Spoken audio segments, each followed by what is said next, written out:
नमस्कार विद्यार्थी मित्रांनो, मी माळी सर ऑनलाईन तासिकेमध्ये आपल्या सर्वांचं सहर्ष स्वागत आहे। विद्यार्थी मित्रांनो, मराठी व्याकरणाच्या प्रत्यक्षात आपण आज प्रकरणाला सुरुवात करत आहोत, कारण गेल्या व्हिडिओमध्ये आपण मराठी व्याकरणाचा अभ्यास कसा करावा हा व्हिडिओ मी तुम्हाला दिलेला आहे। प्रत्यक्षात मराठी व्याकरण सुरुवात करत असताना मराठी व्याकरण हे 3 घटकामध्ये शिकायला पाहिजे। वर्ण विचार असेल, शब्द विचार असेल आणि वाक्य विचार असेल। तर वर्ण विचारामध्ये नेमकं शिकावं तरी काय लागतं, तर वर्ण विचारामध्ये वर्णांचं स्वरूप माहिती असणं गरजेचं आहे। वर्णांचा उच्चार कशा पद्धतीने करायचा, म्हणजे वर्णांचा उच्चार स्थान कसे पाहिजेत आपल्याला। अक्षर म्हणजे काय, अक्षर कसं तयार होतं, जोडाक्षर कसं तयार होतं, जोडाक्षर म्हणजे काय, आणि त्याचप्रमाणे योग्य वर्ण रचना असेल, आकार विल्ले असेल आणि संधी असेल। संधी म्हणजे पहिल्या शब्दातला शेवटचा वर्ण, दुसऱ्या शब्दातला पहिला वर्ण एकत्रित येतात, सांधले जातात, जोडले जातात, एकमेकांमध्ये मिसळले जातात आणि एक नवीन वर्ण तयार होतो, त्याला संधी म्हणतात। संधी ही वर्णांची प्रक्रिया आहे। म्हणून वर्ण विचारामध्ये आता सांगितलेले जे घटक आहेत, जे की वर्णांचं स्वरूप असेल, त्याचप्रमाणे वर्णांचं स्वरूप, वर्णांचं उच्चारस्थान असेल, जोडाक्षर असेल, योग्य वर्ण रचना असेल, आकार विल्ले असेल आणि संधी। वर्णांचं स्वरूप आणि वर्णांचं उच्चारस्थान हे खूप महत्त्वाचा घटक आहे। मग विद्यार्थी मित्रांनो, हे 7 घटक आपल्याला चांगल्या पद्धतीने शिकायचे, बेसिक टू ॲडव्हान्स शिकायचे।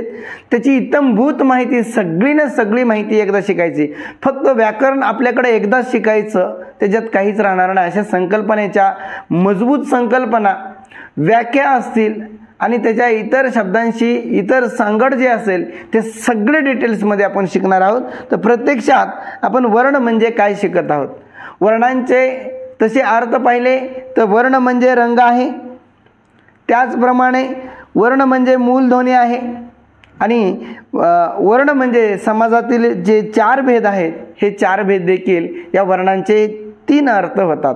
आणि मग यामध्ये जे आपण वर्णांची व्याख्या बघायच्यात, त्याचप्रमाणे आपल्याला वर्णांचे अर्थ पाहिले। मग वर्ण म्हणजे नेमकं काय, तर वर्ण म्हणजे रंग, मुखावाटे उच्चारला जाणारा वर्ण हवेत विरून जाऊ नये, कारण हवेत गेल्यानंतर तो स्प्लिट होतो। कारण मी अगोदर काय बोललोय ते आता आपल्या समोर नाही आहे, कारण ते हवेमध्ये स्प्लिट होतं, नाहीचं होतं, नष्ट होतं, आणि मग ते आपल्याला टिकून ठेवण्यासाठी हवेत विरून जाऊ नये म्हणून ते विशिष्ट रंगाने लिहून ठेवलं जातं।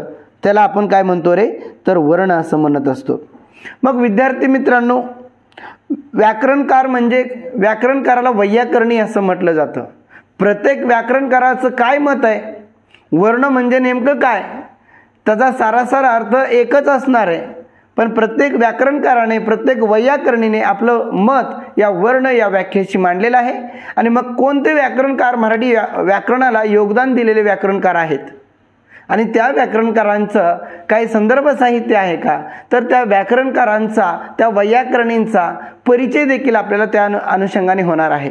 आणि मग पहिले मोरोकेशव दामले जे आहेत, शास्त्रीय मराठी व्याकरणकार, 1911 त्यांचं जे पुस्तक आहे, आणि मग त्यांचं मत काय, मुखावाटे उच्चारला जाणारा वर्ण म्हणजे काय रे, मुखावाटा उच्चारला जाणारा मूलध्वनींना काय म्हटलं जातं, तर वर्ण असं म्हटलं जातं। आणि मग त्यांचे पुस्तक देखील तुम्हाला सांगितलं। त्याचप्रमाणे दुसरे व्याकरणकाराचं मत या वर्ण व्याख्येशी काय आहे, तर अ पासून ळ किंवा ज्ञेपर्यंतच्या मूळाक्षरांना वर्ण असे म्हणतात। आणि मग जेवढी आपली वर्णमाला आहे, त्या वर्णमालेमध्ये येणारे जे वर्ण आहेत ते सर्व वर्ण म्हणजेच त्यांची व्याख्याचं मत काय आहे रे, वर्ण आहे।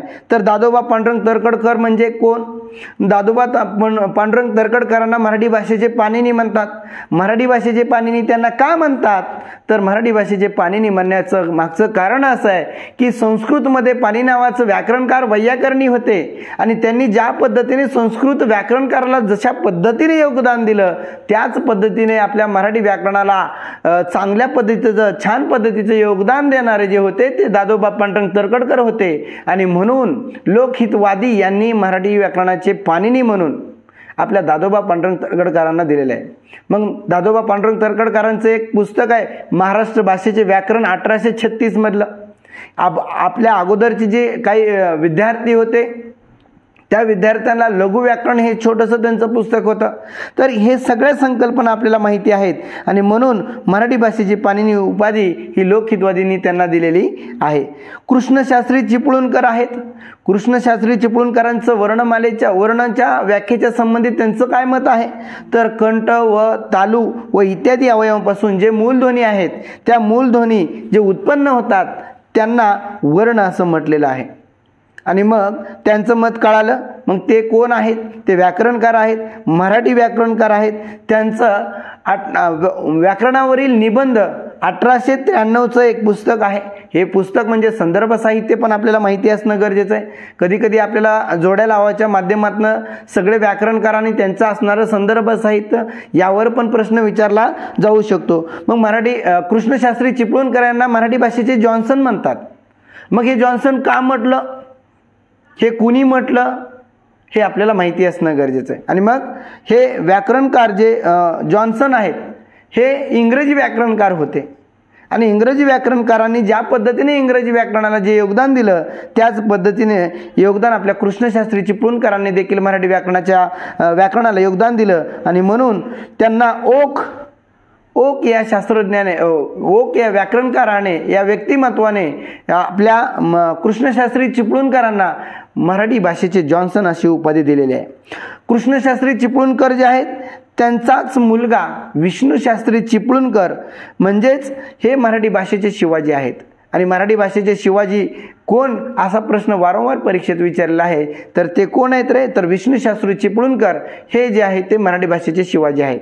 आणि मराठी भाषेचे शिवाजी यांना कुणी पदवी दिली असं तुम्हाला प्रश्न पडत असेल, पण त्यांनी ते स्वतःलाच मानायचे. कारण ज्ञानाने, मराठी व्याकरणाच्या अभ्यासाने त्यांचे वडील कृष्णशास्त्री चिपळूणकर हे सुद्धा गर्भश्रीमंत होते, म्हणजे व्याकरणाच्या दृष्टिकोनातून. आणि त्याच पद्धतीने त्याचाच लाभ त्यांच्या त्यांच्या अपत्याने, मुलाने, पुत्राने त्या व्याकरणकाराचा अभ्यास केला असेल आणि म्हणून त्यांच्याकडे तेवढं व्याकरणाचं म्हणजे ज्ञान अवगत झालेलं असेल, म्हणून त्यांनी स्वतःला असं म्हटलं की मी मराठी भाषेचे शिवाजी.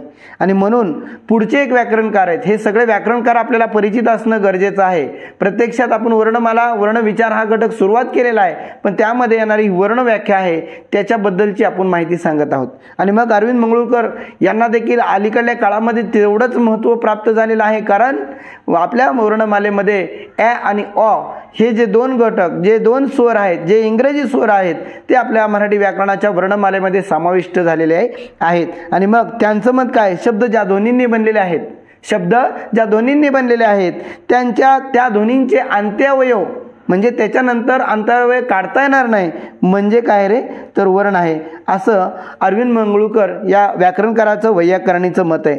त्यांचं सुद्धा पुस्तक आहे, त्यांचं सुद्धा साहित्य आहे, व्याकरणावरील पुनर्विचार, मराठी व्याकरणाचा पुनर्विचार 1964. यांनी ए आणि ओ आता सांगितल्याप्रमाणे दोन इंग्रजी स्वरांचा समावेश वर्णमालेमध्ये केलेला आहे. हा तितकाच महत्त्वाचा घटक आहे. त्याप्रमाणे पुढले व्याकरणकार आहेत म पा सबनीस म्हणजे महादेव पांडुरंग सबनीस.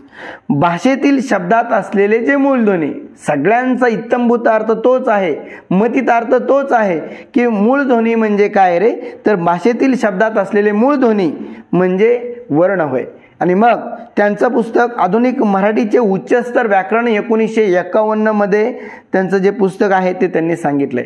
आणि प्रत्यक्षात आपण जे आता 5 व्याकरणकार वैयाकरणी पाहिले त्यांची वेगळी व्याख्या पाहिली, त्यांची वेगळी मांडण्याची पद्धत, त्यांचं मत मांडलं, पण त्यांचा सर्वासार अर्थ होतो वर्ण म्हणजे काय, आणि त्यांची आपण इतर माहिती पण त्याच्यात पाहिलेली आहे. आता प्रत्यक्षात आपल्याला वर्ण म्हणजेच मूलध्वनी आणि मूलध्वनी म्हणजेच हित आता मूळाक्षर अशा पद्धतीने आपण ह्याच्यात पाहणार आहेत.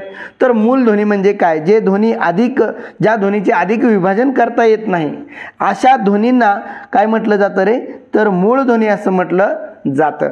आणि विद्यार्थी मित्रांनो, त्याची संकल्पना मूलध्वनीचे रेखात्मक चित्र म्हणजे सुद्धा वर्ण आहे.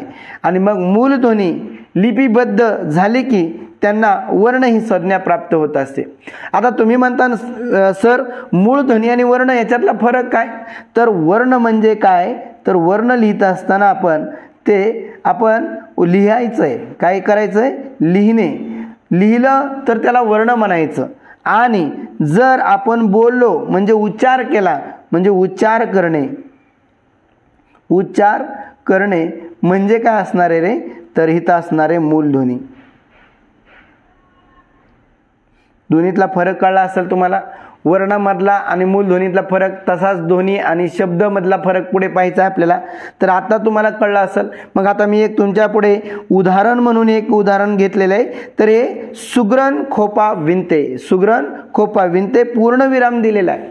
आणि मग विद्यार्थी मित्रांनो, हे जे सुग्रण खोपा विणते हे वाक्य आहे, पूर्णविराम दिले वाक्य आहे आणि वाक्यात प्रत्येक शब्द वापरलेला असतो तो पद असतो. आणि मग त्या दुसरं वाक्य घेतले बघा आपण, सुग्रण खोपा विणते, तिथं आपण काय केले तर हे स्वल्पविराम दिलेत. मग हे वाक्य होईल का, नाही, तर हे शब्द आहेत.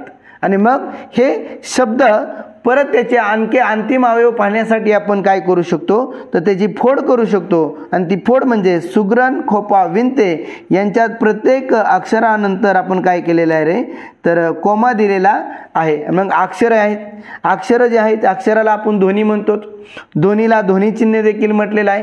आता तुम्ही म्हणता सर इथं ध्वनीला दुसरी वेलांटी दिलेली आहे आणि इथं पहिली वेलांटी दिलेली आहे. तर हे आपण पुढे शुद्ध शब्द आणि शुद्ध शब्दांचा अभ्यास करत असताना तुम्हाला सांगेल. हे योग्य लिहिलेलं आहे, पण ते का लिहिलेलं आहे, ज्यावेळेस आपण त्याचा अभ्यास करणार आहोत त्या पद्धतीने तिथं आपण सगळ्या संकल्पना स्पष्टपणे मांडणार आहोत. आणि मग मला सांगा, आता इथं दिलेले सगळे जे हे सु असेल, ग असेल, र असेल, हे जे दिलेले आहेत हे सगळे अक्षर आहेत. आणि मग त्या अक्षराचं विभाजन करायचं आहे. आणि त्या अक्षराचं विभाजन केलं म्हणजे या स बद्दल आपण काय केले रे, स अधिक उ केलंय. म्हणजे त्यातलं व्यंजन बाजूला काढलंय आणि त्यातला स्वर बाजूला काढलाय. हे जे अंतिम अवयव आहेत, हे अंतिम अवयव म्हणजे काय रे, वर्ण आहे. हे अंतिम अवयव म्हणजे काय आहे, वर्ण आहे. आणि मग त्यांना मूलध्वनी म्हटलं जातं, वर्ण म्हटलं जातं आणि मूळ अक्षर म्हटलं जातं. लिहिलं वर्ण, बोललं उच्चार केला, प्रोनाउन्सिएशन केलं, तर मग काय त्याला मूलध्वनी असं म्हणायचंय. तर एकंदरीत तुम्हाला वाक्य, शब्द, अक्षर आणि त्याचे मूळ ध्वनी हे आपण ह्याच्यामध्ये पाहिलेले आहेत. मग ध्वनी म्हणजे काय, तर मूळ ध्वनीच्या एकत्रीकरणातून ध्वनी बनतात. हे कसे ध्वनी बनतात ते बघितलेत आपण. मग मूळ ध्वनी, आता इथं खा शब्द दिलेला आहे आपण, तर इथं ख अधिक आ, त्याची अंतिम अवयव काढलेले, त्याचं विभाजन केलेलं आहे. याच्यानंतर अंतिम विभाजन होत नाही. आणि मग ज्याचं अंतिम अवयव असतात त्याला म्हणायचं मूलध्वनी म्हणायचं. काय म्हणायचं, मूलध्वनी असं म्हणायचं आहे. तुम्हाला समजत असेल अपेक्षा करतोय. त्याच पद्धतीने याच्याबद्दलचे काही विधानं आहेत आणि प्रत्येक वेळेस त्याची वैशिष्ट्ये वगैरे पाहणं पण गरजेचं आहे. कारण आयोगाच्या दृष्टिकोनातून विधानात्मक प्रश्न जास्त, बहुपर्यायी पद्धतीचे प्रश्न जास्त विचारले जाऊ शकतात. ध्वनी हा भाषेतला मूलभूत घटक आहे. ध्वनी हा भाषेतला मूलभूत घटक आहे. कोणतीही भाषा ध्वन्यात्मक असते, म्हणजेच भाषा ही ध्वनीपासून बनलेली असते, बरोबर ना. त्याचप्रमाणे पुढचं विधान आहे, ध्वनीलाच स्वन असेही म्हणतात.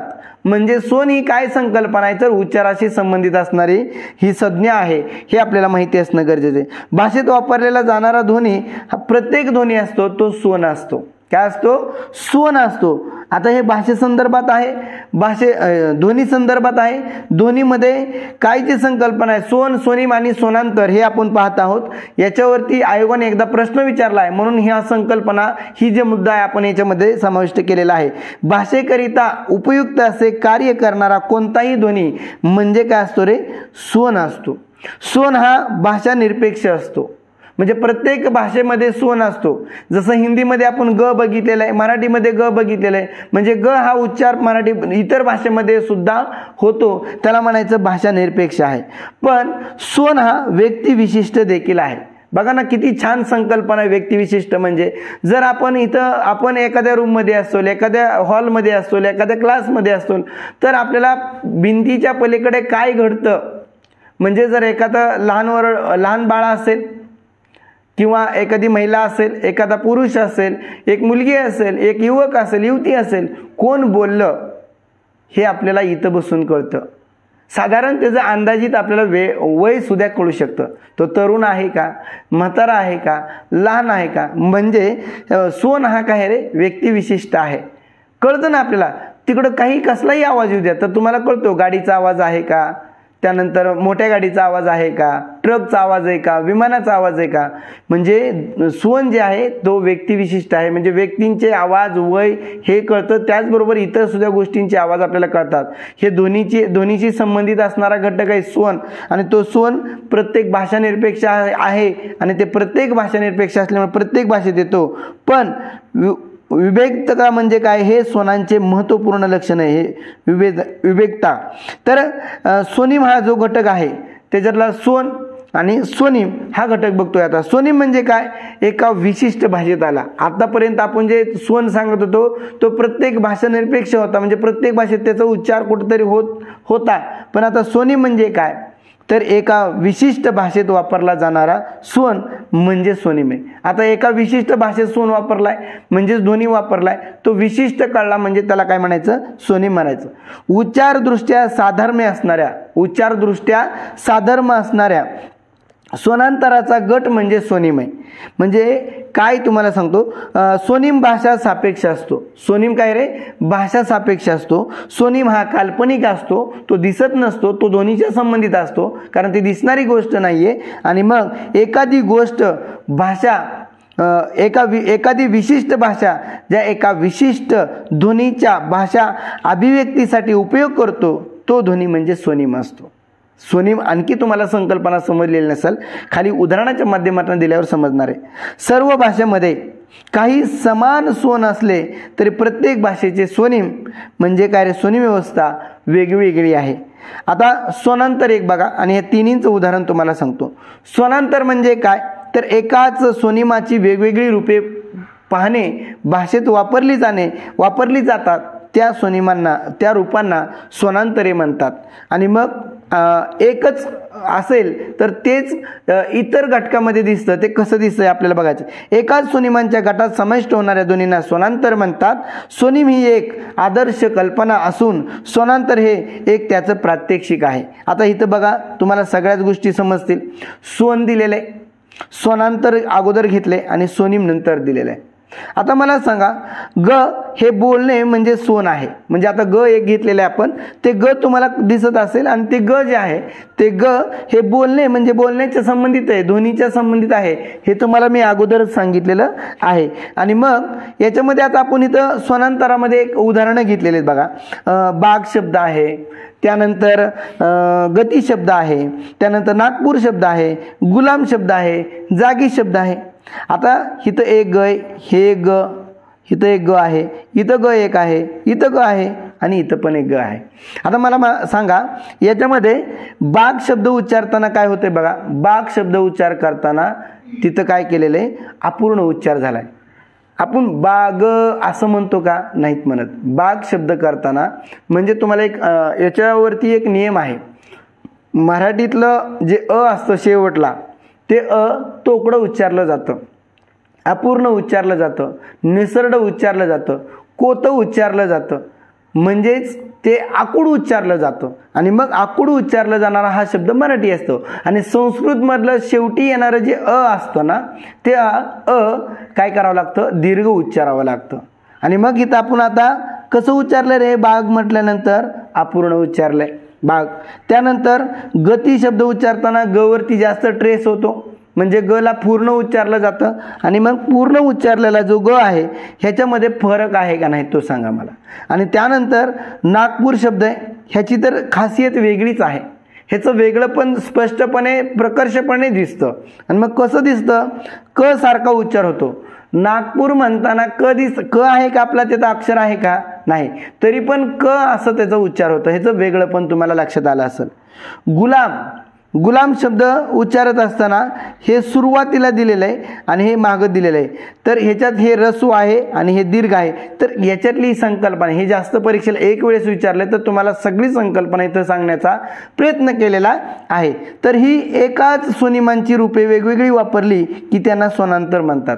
काय म्हटलंय, ही एकाच स्वनिमांची काय केलेत आपण, वेगवेगळी रूपं वापरली की त्यांना स्वनांतर म्हणतात. स्वनांतर म्हणजे एका ग हे एक ग तेच ग दुसरीकडे त्याची व्यवस्था, जागेची व्यवस्था बदलली की त्याच्यामधला जो बदल असतो तो बदल झाला की स्वनांतर झालं म्हणायचं. संकल्पना समजली असेल तुम्हाला.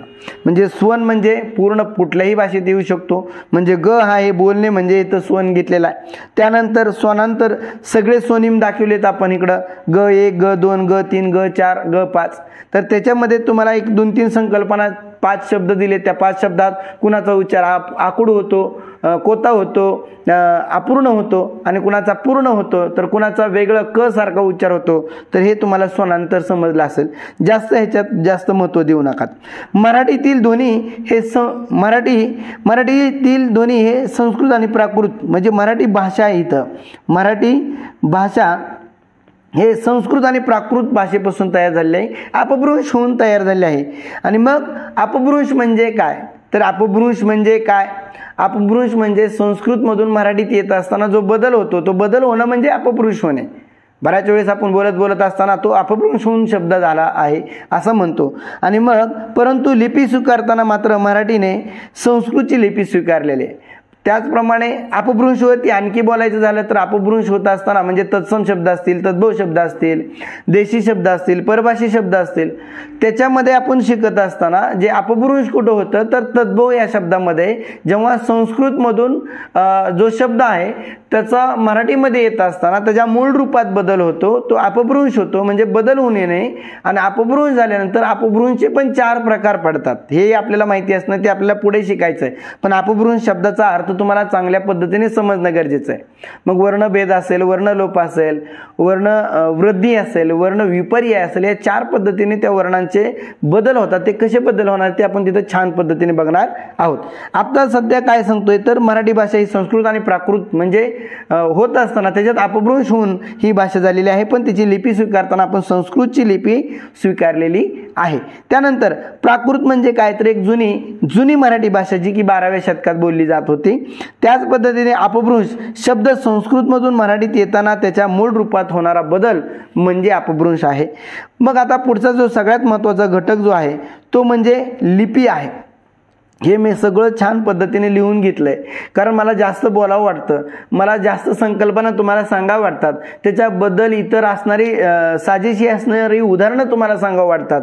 म्हणून मी जर लिहित बसलो तर तो व्हिडिओ रटाळवाना होईल. म्हणून मी काय केले, अगोदर छान अक्षरात लिहून घेतलंय आणि मग तुम्हाला मला बोलताना मला मोकळं वाटतं, मी बोलतो आणि म्हणून हे लिहून घेतलंय. आणि मग आता पुढला मुद्दा आपला जो आहे लिपी. मग लिपी म्हणजे काय तर लिपी हा शब्द लिप या संस्कृत धातूपासून बनला आहे. त्याचा अर्थ लिहिणे असेल, लिपणे असेल आणि माकणे होतो, बरोबर ना. आणि मग वर्ण ज्या विशिष्ट पद्धतीने लिहिले जातात त्या पद्धतीला आपण लिपी असं म्हटलेलं आहे. वर्ण ज्या विशिष्ट पद्धतीने लिहिले जातात त्या पद्धतीला लिपी असं म्हणतात. मग लिपी म्हणजे काय तर लिपी म्हणजे लेखन पद्धती होय. लिपी म्हणजे लेखन पद्धती होय. आणि लिपीमुळे लेखन शक्य झालं. हे वारंवार तुम्ही वाचत असताना तुम्हाला हे उदाहरण वाक्य दिसणार आहे. मराठीने जी लिपी स्वीकारली आहे ना ती देवनागरी लिपी आहे. देवनागरी लिपीला बाळबोध लिपी असं म्हटलं जातं. आणि मग त्याचप्रमाणे नगरात राहणारे देव आर्य लोक सिंधूच्या खोऱ्यात वास्तव्यात असायचे. ते दिसायला देवासारखे असायचे, तेजपुंज असायचे आणि हुशार देखील असायचे. आणि म्हणून त्या नगरात राहणारे आर्य लोक, सिंधूचं खोरं म्हणजे नगराचं खोरं, नगराच्या खोरात राहणारे जे लोक आर्य लोक होते, नगरात राहणारे ते स्वतःला देव मानायचे. कारण नगरात राहणारे जे देव आहेत त्यावरून नाव पडलेलं आहे देवनागरी. आणि बाळबोध नाव का पडलं तर बाळबोध नाव पडण्याचं त्याचं मागचं कारण असं आहे, कारण आपली जी लिपी आहे सोपी आणि साधी लिपी आहे, तिचा बाळाला सुद्धा बोध होतो. छोटे छोटे बाळ आहेत ना, त्यांना सुद्धा कळतं की एखादं छोटंसं वाक्य टाकलं, एखादा शब्द टाकला की त्या बाळाला सुद्धा बोध होतो की आई आपल्या बाळाला बोलवते. त्याच्या बाळाला स्वतःला कळतं की आई मला बोलवते, आई मला हसवते. आणि म्हणून ते जे बोध होतात, मग ते बोध होणारी जी लिपी आहे ती बाळबोध लिपी आहे. त्याचप्रमाणे इथं देवनागरी लिपी आर्यांनी भारतात आणलेली आहे. ही विधानं महत्त्वाची आहेत आणि विधानं मी स्पष्टपणे चांगल्या अक्षरामध्ये लिहिण्याचा प्रयत्न केला. तेवढंसं माझं अक्षर चांगलं नाही आहे, पण तुम्ही समजून घ्यायला अशी अपेक्षा आहे. देवनागरी लिपीची वैशिष्ट्ये वारंवार परीक्षेत विचारली जातात. मग ती साधी परीक्षा असेल, सरळ सेवा भरती असेलची किंवा आयोगाची प्रश्नपत्रिका असेल, त्यामध्ये तुम्ही प्रिव्हियस क्वेश्चन पेपर, मागचे क्वेश्चन पेपर पाहिले असतील तर निश्चितपणे तुम्हाला याच्यावरती आयोगाने विचारलेले जे प्रश्न आहेत ते प्रश्न तुम्हाला तुम्हाला तिथं दिसणार आहेत. मग देवनागरी लिपी लिहिण्यावरून डावीकडून उजवीकडे लिहायची का उजवीकडून डावीकडे लिहायची, त्यावरून एक विधान आपण स्पष्टपणे जे आहे लिहिले. देवनागरी लिपी लिहिणाऱ्याच्या डावीकडून उजवीकडे लिहिली जाते. म्हणजे आपण लिहित असताना इकडून असं लिहितो, बरोबर ना, उर्दू सारखं लिहित नाहीत उजवीकडून डावीकडं. ठीक आहे. दुसरा मुद्दा काय म्हणतो, देवनागरी लिपी उभ्या, आडव्या, तिरप्या, गोलाकार, अर्धगोलाकार रेषांनी बनलेली आहे. त्यानंतर देवनागरी लिपीत प्रत्येक ध्वनीसाठी स्वतंत्र ध्वनी चिन्हे आहेत देवनागरी लिपीमध्ये. आणि मग देवनागरी लिपीमध्ये ही आदर्श लिपी आहे. आदर्श लिपी म्हणजे काय, तर प्रत्येक लिपीमध्ये स्वतःची ध्वनी चिन्ह असणं गरजेचं आहे. म्हणजे जसं की क म्हणले की तुम्हाला क म्हणलं की क वरच तुम्ही जातात. क तुमच्या डोळ्यासमोर उभा राहतं, म्हणजे उभा राहतं की नेमकं क कसं असतं, प कसं असतं, त कसं असतं. म्हणून हे स्वतंत्र ध्वनी चिन्ह असायला हवेत आणि ते देवनागरी लिपीमध्ये आहे. म्हणून ही आपली चांगली लिपी आहे. देवनागरी लिपीत प्रत्येक अक्षरावर एक रेषा मारली जाते. बघा, प्रत्येकाने आपलं नाव काढल्यावर मराठीमध्ये त्याच्यावर आपण एक रेषा देतो, तर ती रेषा आहे तिला शिरोरेषा असं म्हटलं जातं. देवनागरी लिपीत जोडाक्षराचे लेखन एका पुढे एक ठेवून आपण करत असतो आणि देवनागरी लिपी ही परिपूर्ण लिपी आहे हे आपल्याला इथं सांगायचं होतं. आणि देवनागरी लिपीचे हे 6 वैशिष्ट्ये तुम्हाला मुखतगत असणं गरजेचं आहे, कारण याच्यावरती निश्चितपणे प्रश्न विचारला जाऊ शकतो. याच्यामध्ये चुकीचे 1-2 उदाहरणं म्हणजे विधानं टाकू जाऊ शकतात आणि त्यातलं तुम्हाला अ व ब बरोबर का, ब व क बरोबर का, अ ब क बरोबर का, सगळे बरोबर सगळे चूक का, असा प्रश्न तुम्हाला विचारला जाऊ शकतो. आणि देवनागरी लिपी असणाऱ्या ज्या भाषा आहेत मग ती आहे मराठी, हिंदी, गुजराती, संस्कृत, बंगाली आणि पाली. ह्या 6 भाषा देवनागरी लिपीत असणाऱ्या ज्या भाषा आहेत ह्या त्यापैकी 6 भाषा महत्त्वाच्या आहेत. त्यानंतर मोडी लिपी. मोडी लिपी म्हणजे काय, तर मोडी लिपीला धावलिपी असं म्हटलं जातं. पहिलं मुरुड घालून लिहिण्याची पद्धत होती, ती जे टंक अस्तित्वात नव्हते, ती लिहिण्यासही अवघड होती, वाचण्यासही अवघड होती. तर देवनागरी लिपीच्या अगोदर ही जी लिपी होती तिचं सगळाच कार्यक्रम अवघड होता आणि म्हणून त्या देवनागरी लिपीतील अक्षरं जलद लिहिण्याची ती थोडीशी मुडपून लिहिली जाते, म्हणून त्या लिपीला मोडी लिपी असं म्हटलं जात होतं. मोडी लिपीला वाचण्यास कठीण असते. मोडी लिपीची पद्धत शिवकाळ व पेशवे काळात होती. ही सगळी विधानं तुम्हाला परीक्षेच्या दृष्टिकोनातून तेवढीच महत्त्वाची आहेत. आता सांगितलं तुम्हाला आदर्श लिपी म्हणजे काय, तर ज्या लिपीमध्ये प्रत्येक ध्वनी स्वतंत्र चिन्ह असते त्या लिपीला आदर्श लिपी असं म्हटलं जातं. आणि ब्राह्मी लिपी दिलेली आहे. छोटे छोटे ह्याच्यावरती एखादा प्रश्न विचारला जाऊ शकतो. ब्रह्मदेवाने निर्माण केलेल्या लिपीला ब्राह्मी लिपी असं म्हटलं जातं. आणि सगळ्यात महत्त्वाचा जो मुद्दा आहे तो म्हणजे भाषा. भाष या संस्कृत धातूपासून, त्याचा पाय मोडलाय, भाष या संस्कृत धातूपासून भाषा हा शब्द बनला. त्याचा अर्थ बोलणे किंवा बोलण्याचे व्यवहार करणे. आपण बोलत असताना 10% लिहितो, 10% लिहितो आणि 90% बोलतो. बघा ना, मी किती बोलतोय आणि लिहितोय किती आता, पण मी पहिले लिहून ठेवलेलं आहे ना, त्याच्यामुळं मला जास्त लिहायची काही गरज नाही. आपल्या मनातील विचार, भावना, कल्पना इत्यादी व्यक्त करण्याचे साधन म्हणजे भाषा आहे. भाषा म्हणजे विचार व्यक्त करण्याचे साधन. भाषा म्हणजे बोलणारा आणि ऐकणारा यांना जोडणारा पूल म्हणजे भाषा आहे, बरोबर ना. आणि मग मानवी मुखातून निघालेली लयबद्ध ध्वनी संहिता म्हणजे भाषा आहे. हे सगळ्या व्याख्या 1-1, 2-2 पद्धतीच्या आहेत. कुठलीही व्याख्या कशीही विचारली जाऊ शकते. याच्यामध्ये त्याचे पर्यायी शब्द वापरून आयोग जास्तीत जास्त प्रश्नपत्रिकेमध्ये त्याच्या व्याख्या दिल्या जातात आणि तेही तुम्हाला समजलं पाहिजे. म्हणजे सगळेच मुद्दे तुम्हाला इथे क्लिअर मांडलेले आहेत. समाज व्यवहारात विचारांची देवाणघेवाण ध्वन्यात्मक साधन म्हणजे भाषा आहे. भाषा बोलणे महत्त्वाचे असते. मी आता सांगितलं, मी जास्त बोललोय आणि मला जास्त बोलायला आवडतं, लिहायला आवडत नाही. आणि आपण सुद्धा दैनंदिन तुम्ही सुद्धा बघा काय करतात, 90% 95% फक्त बोलण्याचा प्रयत्न असतो. लिहितो किती आपण, कमीच लिहितो ना, बरोबर ना. आणि म्हणून भाषेमध्ये विचारांची देवाणघेवाण झाली पाहिजे, भाषेमध्ये बोललं पाहिजे, आपलं मत स्पष्टपणे सांगितलं पाहिजे. नाही बोललं तर ते मनात राहतं, म्हणून बोलून टाका, सगळं सांगून टाका, ठीक आहे. आणि मग भाषेचे प्रकार. आता भाषेचे प्रकार पाहिले तर तसे मुख्य 2च प्रकार आहेत. भाषेचे 2च प्रकार आहेत. ते 2 प्रकार हे महत्त्वाचे आहेत, बरोबर ना. पण आपण इथं 4 घेतलेत, काय वावगं ठरणार नाही, कारण 4 का घेतले तर अधिकची माहिती तुम्हाला सांगायचा मी प्रयत्न करतोय. मग मला सांगा, नैसर्गिक भाषा असेल, कृत्रिम भाषा असेल, प्रमाण त्याला लिखित भाषा म्हटलं जातं आणि बोली भाषा आहे. तर आता मला एक सांगा, ह्याच्यामध्ये नैसर्गिक भाषा म्हणजे काय हे आपण पहिला मुद्दा इथं घेतोय. आता नैसर्गिक भाषा ही एक संकेत प्रणाली आहे. मग संकेत जेव्हा एखाद्या प्राण्याला पक्षाला जन्मजात अवगत असतात तेव्हा त्या भाषेला नैसर्गिक भाषा म्हटलं जातं. जसे की प्राण्यांची भाषा असेल, पक्ष्यांची भाषा असेल, हावभाव असतील, इशारे असतील, हातवारे असतील, बरोबर ना. मला सांगा, मी असा हात केला, तुम्हाला असा हात केला, वहीत कसा लिहिणार आहेत तुम्ही? का बुडवणार कशात तरी, असं छापणार का वहीमध्ये? नाही ना. मग मला एक सांगा, तुम्ही आपण जे लेक्चर घेतोय ह्या लेक्चरमध्ये तुम्हाला हातवारे, इशारे मी जे करतोय आता हे कसं लिहिणार तुम्ही? नाही. पशुपक्ष्यांचे आवाज कसे लिहिणार तुम्ही? शब्दांच्या ह्याच्यामध्ये मांडता येत नाही. म्हणजे स्पष्टपणे नैसर्गिक भाषेची व्याख्या अशी होऊ शकते, जे अक्षर म्हणजे अक्षराच्या स्वरूपात मांडता न येणारा म्हणजे नैसर्गिक भाषा. आणि नैसर्गिक भाषेला स्वाभाविक भाषा असं म्हटलं जातं. नैसर्गिक भाषेला स्वाभाविक भाषा मी लिहितो इथं वाटलंच तर.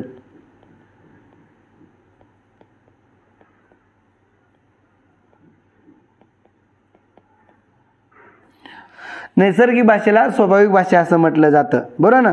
मग प्राण्यांची, पशुपक्ष्यांचे, आपले मानवांचे सुद्धा हातवारे, इशारे असतात ना, ते सगळे हातवारे, इशारे अक्षरांच्या स्वरूपात मांडता येत नाहीत, म्हणून त्याला नैसर्गिक भाषा, त्याला काय म्हणायचं? स्वाभाविक भाषा म्हणायचं. समजत असेल अशी अपेक्षा आहे. त्यानंतर पुढचा मुद्दा आहे कृत्रिम भाषा. त्याला दुसरा शब्द आहे सांकेतिक भाषा.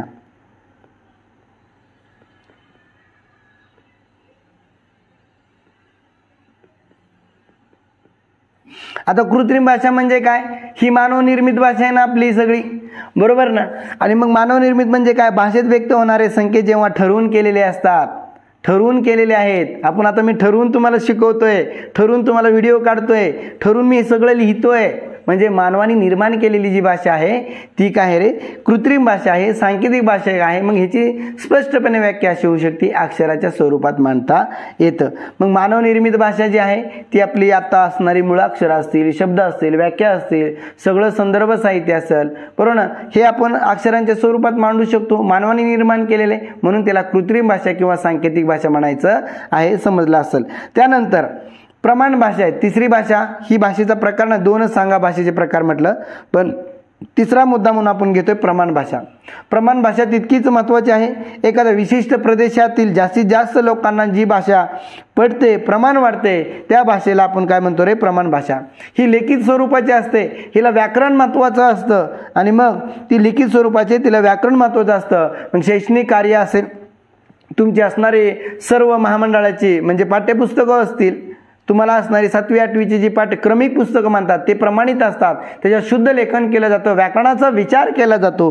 हे सगळं कार्यालयीन कामकाज असेल, औपचारिक संभाषण असेल, ज्यावेळेस तुम्हाला स्टेजवरती जाऊन बोलायचं असेल त्यावेळेस घरच्यासारखं बोलून जमत नाही, तिथं तुम्हाला शब्दांचे म्हणजे चढउतार, आवाजाचे चढउतार असतील, शब्दरचना त्याची योग्य मांडणी केलेली पाहिजे, आणि त्या पद्धतीने आपण सगळं बोलत असताना त्याला व्याकरण सुद्धा आपण लागू करत असतो. म्हणून ही जी भाषा आहे ही प्रमाण भाषा आहे, आणि आता सध्या प्रमाण भाषेकडे चालतं. पुणे विद्येचं माहेरघर आहे आणि तिथे प्रमाणित भाषा बोलली जाते, म्हणून आपल्या बोलण्यात आणि त्यांच्या बोलण्यामध्ये देखील तुम्हाला फरक जाणवत असेल. ठीक आहे. त्यानंतर बोली भाषा, जी फक्त बोलण्यापुरतीच वापरली जाते. आपण घरात बोलत असताना मातृभाषा आहे, म्हणजे आपल्या मातृभाषा म्हणजे घरात बोललेली, आपल्या मातेपासून आलेली जी भाषा आहे, आपण मातेकडून जे काय आकलन करून घेतलेली भाषा आहे, घरात वावरले जाताना बोलत असताना जी बोली भाषा आहे, हिला व्याकरण अजिबात महत्त्वाचं नसतं. फक्त बोलणारा पुढल्याला काय बोलतो ते समजलं, एवढं जरी कळलं तरी महत्त्वाचं असतं. पण ही पण भाषा व्याकरण महत्त्वाचं नाही म्हणून महत्त्वाची नाही असं नाही, तर ही सुद्धा खूप महत्त्वाची भाषा असते. आणि मग पुढचा जो घटक आहे त्यानंतर अभिजात भाषा. अभिजात भाषा म्हणजे काय हो? अभिजात भाषा म्हणजे काय? अभिजात भाषेला दर्जा कुणी दिला जातो? अभिजात भाषा आतापर्यंत किती जणांना पुरावा अभिजात भाषेचा दर्जा दिलेला आहे? आपल्या मराठी भाषेला, मराठी व्याकरणाचा अभिजात भाषेचा दर्जा मिळालाय का नाही हे सगळं आपल्याला माहिती असणं गरजेचं, त्यावेळेस आपला मार्क जाणार नाही. मग अभिजात भाषा म्हणजे काय? अभिजात भाषा म्हणजे उच्च कुलीन दर्जेदार भाषा, ज्या भाषेतील साहित्य उच्च दर्जाचे असते त्या भाषेला अभिजात भाषेचा दर्जा मिळाला जातो. याच्या वैशिष्ट्यावरती पण प्रश्न विचारलाय. ती भाषा 1500 ते 2000 वर्षापूर्वीचा तिला त्या भाषेला भाषेला पुरावा पाहिजे, म्हणजे त्या भाषेला अभिजात भाषेचा दर्जा दिला जाऊ शकतो. ती भाषा दुसऱ्या भाषेपासून, कुठल्याही भाषेपासून तयार झालेली नसावी. त्याच पद्धतीने त्या भाषेत उच्च दर्जाचे साहित्य निर्माण झालेलं असावे, आणि झालेल्या साहित्य निर्माण झालेलं आहे ते भाषेचे प्रारंभिक आणि म्हणजे सुरुवातीचं आणि आत्ताचं जे काय लिखाण असेल, जे काय साहित्य असेल, ज्या काय व्याकरणकाराने, ज्या व्यक्तिमत्वाने जे योगदान दिलेलं आहे त्याचा आणि ह्याचा काहीतरी संबंध लागायला पाहिजे. मग याच्यामध्ये भेटणारी तुम्हाला पुरावे माहिती असणं पाहिजेत. म्हणजे शिलालेख असेल, जसं की कर्नाटकमध्ये इसवी सन 983 मधला श्रवणबेळगोळ येथील जे बाहुबलीच्या पुतळ्याखाली श्री चामुंडराजे करविले गंगाराये सुताले करविले असा एक शिलालेख आहे. म्हणजे चामुंडराजाने ती जी मूर्ती आहे ती मूर्ती घडविलेली आहे आणि गंगाराजे सुताले करविले, म्हणजे त्या गंगाराजाने सुद्धा कडचा भोवतीचा तट बांधलेला आहे असा त्याचा अर्थ होतो. तिथं स्पष्टपणे ते काही दिसत नाही, पण तो एक आपला शिलालेख आहे. सप्तशती नावाचा 2000 वर्षापूर्वीचा एक पुरावा आहे.